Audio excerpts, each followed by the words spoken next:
ஜோசித ராஜபக்ஷ வசந்த கருணாகொட கொழும்பு மேல் நீதிமன்றத்தில் ஆஜராகுமாறு உத்தரவு.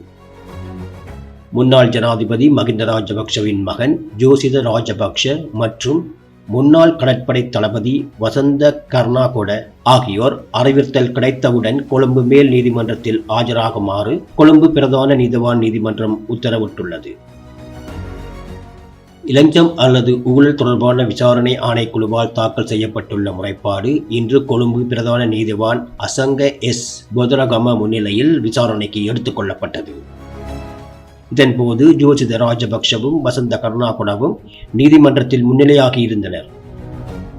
பின்னர் லஞ்ச ஊழல் ஆணைக்குழுவின் சமர்ப்பணங்களை பரிசீலித்த நீதிவான் அறிவித்தல் கிடைக்கும் போது கொழும்பு மேல் நீதிமன்றத்தில் ஆஜராக வேண்டும் என உத்தரவிடப்பட்டிருந்தமை குறிப்பிடத்தக்கது.